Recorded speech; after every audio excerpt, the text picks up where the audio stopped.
राजेश खन्ना का जन्म 29 जनवरी 1942 को अमृतसर, पंजाब में हुआ था। उनका वास्तविक नाम जतीन है।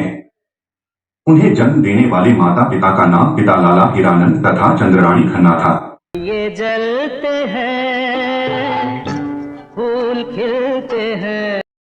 उन्हें गोद लेने वाले माता पिता का नाम चुन्नीलाल खन्ना तथा लीलावती खन्ना था।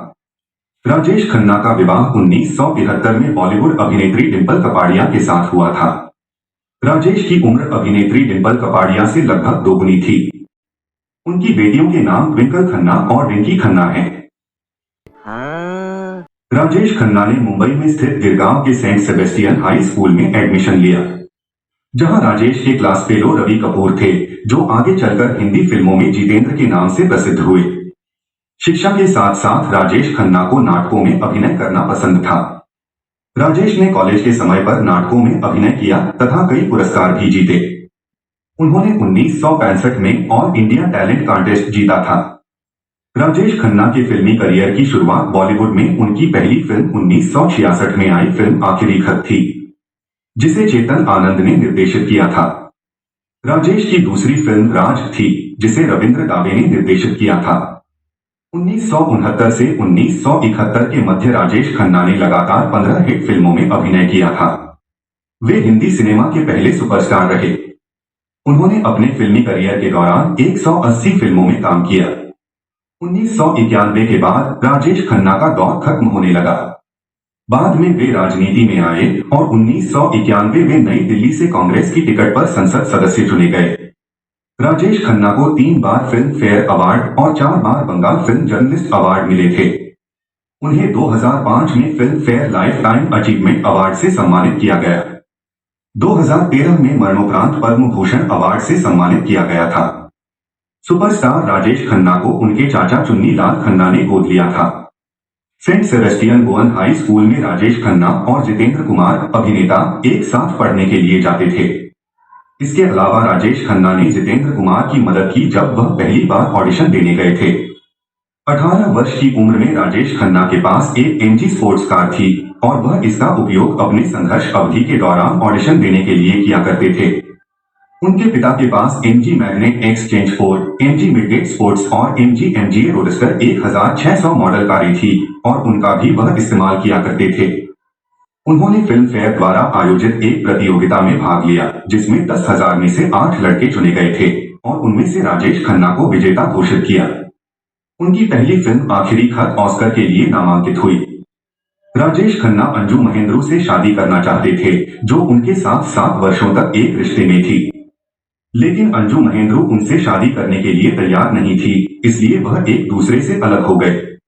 दिलचस्प बात है कि जब राजेश खन्ना डिंपल कपाड़िया से विवाह करने जा रहे थे, तो वह उसी सड़क से गए जहां पर अंजू महेंद्रू का घर था। राजेश खन्ना ने 12 फिल्मों में दोहरी भूमिकाएं निभाई, जैसे कि राज, आराधना, धर्म और कानून, कुदरत, सच्चा झूठा, हमशक्ल, हम दोनों, ऊंचे लोग, महबूबा, भोला भाला, दर्द, महाचोर। अभिनेत्री मुमताज के साथ बनाई गई उनकी सभी फिल्में सुपरहिट रही हैं। वह पहले बॉलीवुड अभिनेता हैं जिन्हें फिल्म आलोचकों ने सुपरस्टार का खिताब दिया। अपने अंतिम 3 दशकों में उन्होंने केवल 20 फिल्मों में अभिनय किया, जिसमें 1 से अधिक पुरुष अभिनेताओं ने अभिनय किया। राजेश खन्ना अपनी फिल्मों के गीतों की प्रस्तुति और रिकॉर्डिंग में संगीत निर्देशक किशोर कुमार के साथ बैठा करते थे और किशोर कुमार ने राजेश खन्ना के लिए अधिकांश गाने गाए हैं। उनकी बहुत सारी महिला प्रशंसक थीं। उनमें से कई ने तो उन्हें रक्त से लिखे प्रेम पत्र भी भेजे थे। वास्तव में उनमें से कुछ ने तो उनकी तस्वीर से ही शादी कर ली और इसी वजह से जनता में उन्हें हमेशा पुलिस सुरक्षा की आवश्यकता होती थी। उनका लोक प्रसिद्ध गीत रूप तेरा मस्ताना, आराधना 1969 एक ही शॉट में फिल्माया गया था।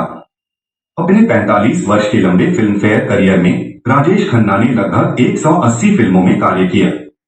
वर्ष 1992 में राजेश खन्ना उपचुनाव विजेता रहीं। जीत के बाद उन्होंने 5 साल के लिए एक संसद सदस्य के रूप में कार्य किया और फिल्म खुदाई 1994 को छोड़कर बाकी किसी भी फिल्म में कार्य नहीं किया। वर्ष 1969 से 1975 के बीच राजेश खन्ना ने कई सुपरहिट फिल्में दी। उस समय उनका क्रेज लोगों पर ऐसा था कि वह अपने लड़कों का नाम ज्यादातर राजेश रखने लग गए। फिल्म इंडस्ट्री में राजेश को प्यार से काका कहा जाता था। जब वे सुपरस्टार थे तब एक कहावत बड़ी मशहूर थी, ऊपर आका और नीचे काका। काका के नाम से मशहूर एक्टर राजेश खन्ना बेशक आज हमारे बीच नहीं हैं, लेकिन फिल्मों और एक्टिंग के रूप में दी हुई उनकी विरासत आज भी हमारे साथ कायम है, सभी के लिए मार्गदर्शन का काम कर रही है। एक्टिंग में अपने अलग स्टाइल के लिए मशहूर राजेश खन्ना ने न सिर्फ फिल्म निर्देशकों और अपने फैंस के दिल पर राज किया, बल्कि हीरो ने भी उनकी दीवानी रही। उन्होंने हर तरह के किरदार निभाए, लेकिन एक रोमांटिक हीरो के रूप में उन्हें ज्यादा पसंद किया गया। उनकी आंख झपकाने और गर्दन टेढ़ी करने की अदा के लोग दीवाने हो गए। जिस तरह आज के दौर में शाहरुख खान को रोमांस का बादशाह कहा जाता है और लाखों लड़कियां उन पर मर मिटती हैं, उसी तरह उस जमाने में हीरोइनें राजेश खन्ना के लिए पागल थीं। उनकी जबरदस्त फैन फॉलोइंग थी। लड़कियों के बीच तो राजेश खन्ना इतने लोकप्रिय थे कि लड़कियां उन्हें खून से खत लिखती थीं। कई लड़कियों ने तो उनकी फोटो से ही शादी कर ली थी, जबकि कुछ ने अपने हाथ और शरीर के बाकी अंगों पर राजेश खन्ना का नाम गुदवा लिया था। राजेश खन्ना फिल्मों में ही रोमांटिक नहीं थे, बल्कि असल जिंदगी भी खूब रोमांटिक रही। पहले उनका अफेयर सालों तक हीरोइन अंजू मेहंद्रू के साथ चला। उनका ये अफेयर 7 सालों तक रहा, लेकिन अचानक ही दोनों का ब्रेकअप हो गया और फिर सालों तक दोनों ने एक दूसरे बात नहीं की। इसके बाद उनकी जिंदगी में आई डिंपल कपाड़िया। डिंपल से जब राजेश खन्ना ने शादी की तो उस वक्त करोड़ों दिल टूट गए थे, लेकिन उनकी लव स्टोरी का किस्सा भी खूब दिलचस्प है। एक बार डिंपल कपाड़िया और राजेश खन्ना समंदर के किनारे चांदनी रात में टहल रहे थे और उसी दौरान राजेश खन्ना ने अचानक ही डिंपल के सामने शादी का प्रस्ताव रख दिया।